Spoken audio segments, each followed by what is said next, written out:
현재 XRP의 급락 상황에 대해 먼저 말씀드리자면 현재 기관들의 자금들은 계속해서 들어오고 있는데 XRP는 왜 빠지는지 궁금하실 겁니다. 분명히 판매하고 있는 주체는 존재한다는 거죠. 지금 가격에서 판매를 한다면 분명히 많은 물량을 들고 있을 확률이 높은데 그렇다면 이 시점에서 판매하는 주체는 리플랩스가 몰래 팔 수도 있다는 가능성이 높다는 겁니다. 일단 기관들이 매집하고 있다는 것은 팩트입니다. 6주 연속이나 ETF 자금이 유입이 되고 있고요.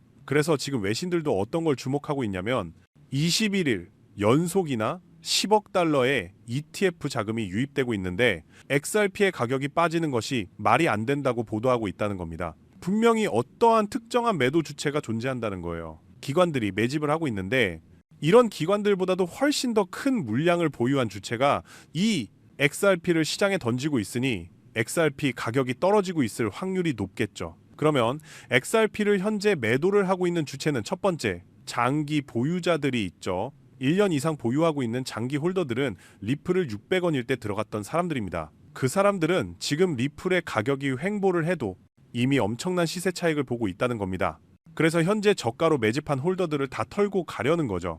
그래서 지금 보시면 실제로 XRP 1년 이상 홀딩한 사람들이 지금 급격하게 움직이고 있습니다. 12월 달부터 1년 이상 XRP를 홀딩한 사람들의 움직임이 51%로 엄청나게 증가를 해버린 거죠. 여태까지 현재 가격보다 평단가가 높은 개미들을 털었다면 지금은 이 저가 매집자들을 털고 있다는 것이고 지금 그게 효과적으로 증명이 되고 있다는 겁니다. 지금 저가 매집자들을 털어내지 않으면 XRP는 절대 상승할 수 없습니다. 그런데 지금 이렇게 지루한 장의 저가 매집자들을 털어내고 있으니 물론 현재 상황에서는 저도 힘들고 모든 사람들이 힘들겠지만 이렇게 힘든 와중에 저가 매집자들을 잘 털고 있고 지금은 이 매도세라는 게 약화되고 있다는 겁니다. 기관들은 이미 12월 13일부터 지금까지 계속해서 XRP를 모아왔습니다. 그런데 개인 투자자들은 팔아왔다는 거예요.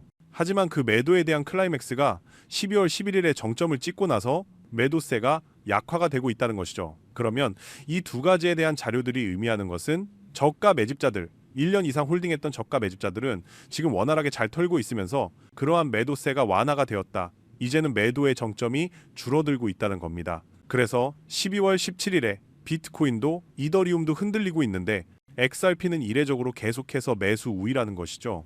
그럼 맨 앞에서 말했던 장기 보유자 외에 대량의 XRP 물량을 매도하는 주체는 또 누가 있냐면 현재 리플랩스가 제기되고 있다는 겁니다. 이 기사 보시면 지금 리플랩스에서 359억 개에 대한 XRP 선판매 이슈가 왜 뜨고 있죠? 리플랩스의 XRP 총 발행 개수가 1000억 개이기 때문에 전체 발행 물량의 35.9%를 차지합니다. XRP 하나당 3,000원으로 계산해도 100조 원에 달합니다. 그런데 리플랩스에서 100조 원을 시장에 던져버린다는 것은 당연히 시장의 공포 심리가 조성이 될 수밖에 없죠. 지금 이러한 이슈가 왜 있는지가 궁금하실 텐데 이 이슈의 원인은 역시나 규제 압박, 즉 법안 때문이죠. 클래리티 법안의 핵심은 암호화폐 프로젝트와 직접 연관된 기관들이 전체 공급량의 20% 이상을 보유할 수 없는데 리플랩스는 현재 에스크로에만 359억 개를 가지고 있죠. 그래서 선판매 이슈가 벌어질 수밖에 없다라는 겁니다. 이 법안에 대한 내용이 2025년 10월 달에 발표가 되었고 현재 350억 개에 달하는 XRP를 에스크로 계좌에 보유를 하고 있으니 이것들이 판매될 수가 있다는 겁니다. 그렇다면 기관들은 계속해서 모으고 있는데 반해 리플랩스는 보유하고 있는 XRP 물량들을 시장에 던지고 있기 때문에 지금의 하락이 나오고 있다고 예측할 수 있다는 겁니다. 결국에는 클래리티 법안에 따르면 리플랩스가 많은 물량을 들고 있으면 안 되기 때문에 350억 개에 대한 물량은 에스크로에 묶여 있기 때문에 시장에 직접적으로 못 판다라고 하더라도 리플이 직접적으로 보유하고 있는 총 XRP 수량에 대해서는 충분히 시장에 던져질 수가 있다란 말입니다. 즉 법안 때문에 어쩔 수 없는 리플랩스의 매도세가 일어나고 있지만 그래도 기관들의 꾸준한 매집은 현재 진행형이기 때문에 장기적으로는 우상향을 충분히 기대할 수 있다는 겁니다. 그럼 정답은 나왔죠. 기관뿐만 아니라 대형 기업, 대형 거래소들까지 XRP를 실전 자산으로 채택하려 하고 금융 시스템 또한 XRP 기반으로 재편되고 있습니다. 자, 그럼 여기서 가장 본질적인 질문을 하나 던지겠습니다. 그렇다면 과연 XRP 하나만 사는 것이 정답일까요? 여기에 바로 많은 투자자들이 저지르는 가장 큰 실수가 있습니다. 그것은 바로 내가 갖고 있는 리플만 쳐다보다가 시장 전체의 돈이 어디로 흐르는지 놓치는 것입니다. XRP의 호재 뉴스만 찾아보는 동안 정작 내 돈을 10배, 100배 불려줄 진짜 기회를 눈앞에서 흘려보내는 것이죠. 지금 이 순간 우리가 XRP에 집중하는 사이 월스트리트와 실리콘밸리의 거대 자본은 또 다른 새로운 곳으로 막대한 돈을 쏟아붓고 있었다는 것입니다. 그 대표적인 사례가 바로 온도코인입니다. 온도 파이낸스는 자사의 대표적인 토큰화 상품인 온도 단기 미국 국채 펀드를 리플 레저에 공식 출시해서 화제를 모았었는데요. 그런데 이 온도코인은 세계 최대의 자산 운용사 블랙록의 실물 자산 토큰화 펀드인 비들 펀드의 대장주 코인이었다는 것입니다.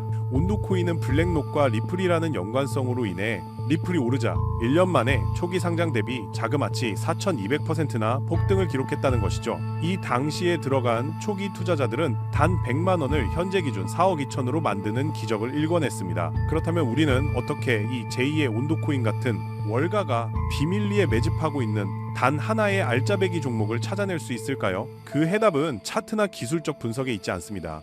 그것은 바로 이 시장의 판을 짜는 가장 똑똑한 돈, 즉 기관들의 돈의 흐름을 추적하는 데 있습니다. 그래서 지금부터는 아무도 알려주지 않는 단 6개월, 단 10만 원으로 5억을 만들었던 전설적인 트레이더의 실리콘밸리 비밀 투자 설계도를 공개하겠습니다. 제가 오늘 알려드릴 이 방법은 연수익 30억을 찍는 현직 미국 퀀트 트레이더들과 뉴욕 헤지펀드 이사진들만 내부용으로 공유하는 특별한 투자 전략입니다. 유튜브를 뒤져보고 밤새워 인터넷을 뒤져봐도 심지어 글로벌 금융업계 유료 세미나에 가도 단 한 줄도 나오지 않는 내용인 만큼 여러분의 인생을 바꿀 수 있는 이 영상에 딱 5분만 투자해서 그 기회를 잡으시길 강력히 권장해드립니다. 그럼 시작하겠습니다. 지난 10년 동안 비트코인의 연평균 수익률은 S&P 500을 40배가량 앞질렀습니다. 전통 자산 시장의 상식은 이미 파괴되었다는 것이죠. 미국 비트코인 ETF가 출시되자마자 400억 달러, 우리 돈 50조 원이 넘는 돈이 미친 듯이 쏟아져 들어왔고 2024년 스테이블 코인 결제액이 27조 달러를 돌파하며 비자와 마스터카드의 거래액을 합친 것보다 더 많은 돈이 코인으로 거래되었습니다. 이제 코인은 실체가 없다는 사람들은 금융 문맹 취급받는 시대가 된 것입니다. 실제로 이 흐름을 읽은 사람들의 기적은 현실로 이루어지고 있습니다. 2017년 단돈 50만 원으로 1억을 만든 대학생, 2022년 57만 원으로 10억을 만든 직장인, 2024년 소액만으로 15억 대박을 터뜨린 공무원, 심지어 미국 대통령마저 코인으로 조 단위 수익을 내는 세상입니다. 현재 대한민국에서 흑수저에서 금수저로 넘어갈 수 있는 사다리는 더 이상 부동산도 주식도 아닙니다.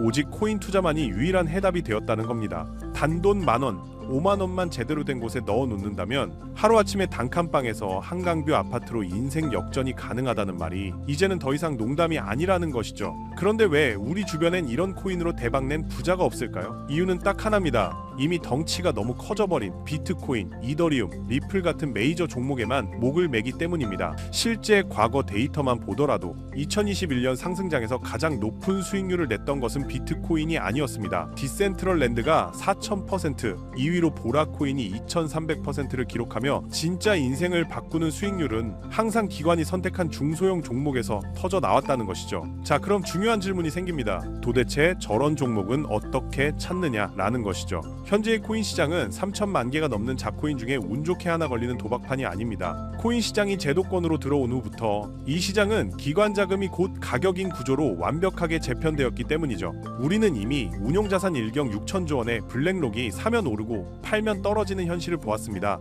정리하자면 우리가 돈을 벌기 위해선 블랙록 같은 거대 기관이 비트코인 다음으로 어떤 테마를 노리고 있는지, 그리고 누구의 설계에 따라 매집하고 있는지 그 돈의 지도만 훔쳐보면 된다는 것입니다.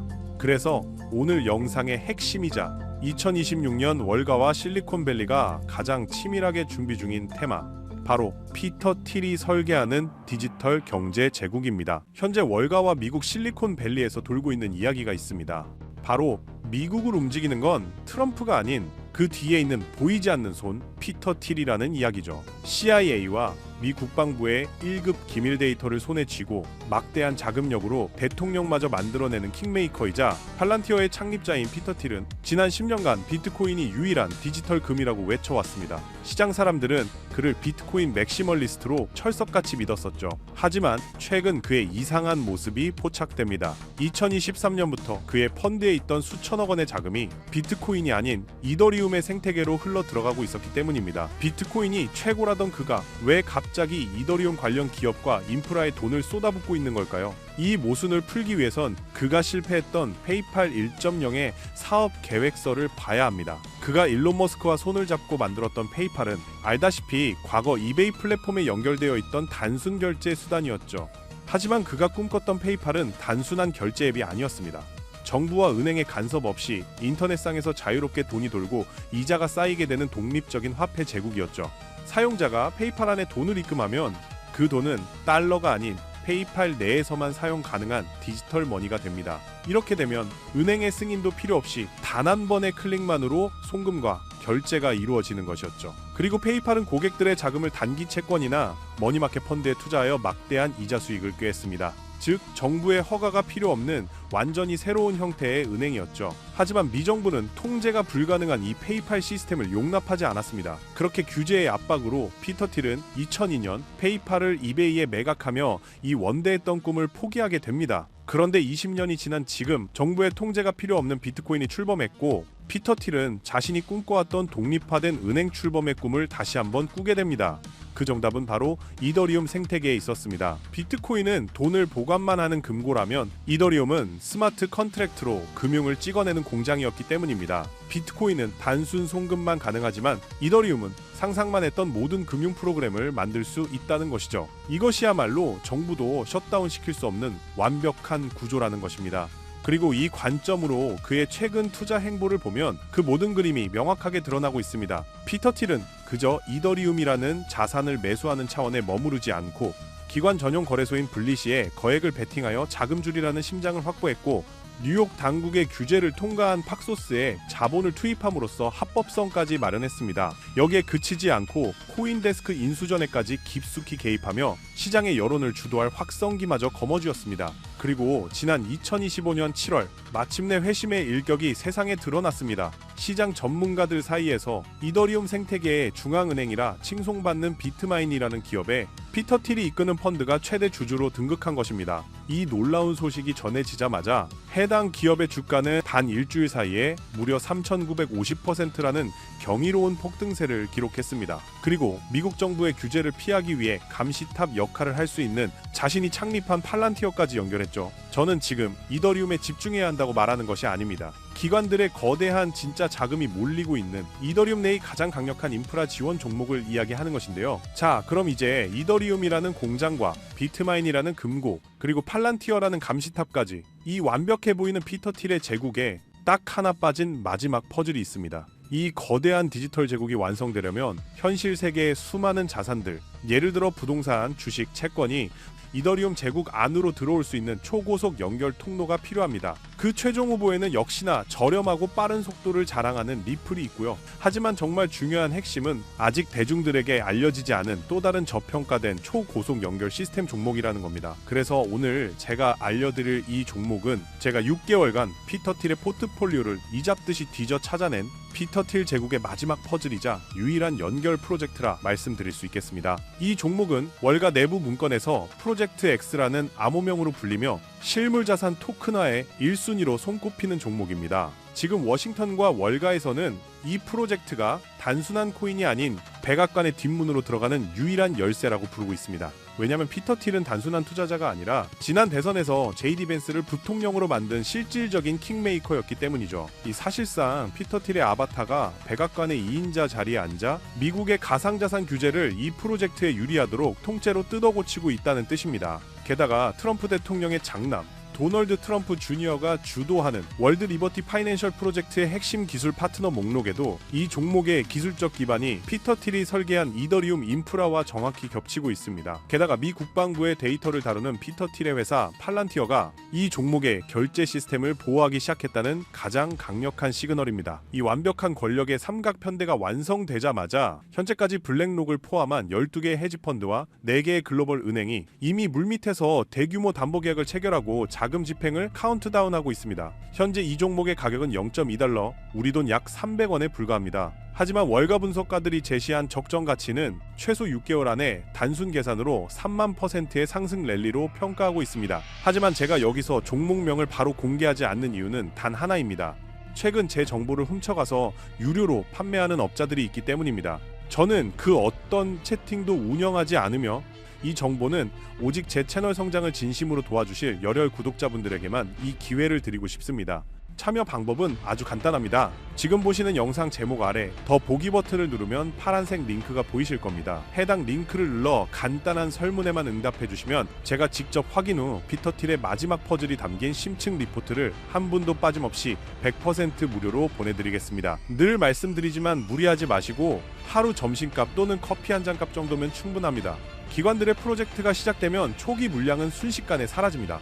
지금 바로 그 기회를 선점하시길 바랍니다. 다시 한번 말씀드리지만 금전 요구는 절대 하지 않습니다. 그저 구독과 좋아요면 충분합니다. 피터틸이 설계하고 기관이 매집하고 트럼프 가문이 주목하는 이 거대한 기회의 막차에 탑승하시길 바라며 오늘 영상은 여기서 마치겠습니다. 저는 다음에도 여러분의 계좌를 지킬 강력한 정보로 돌아오겠습니다. 감사합니다.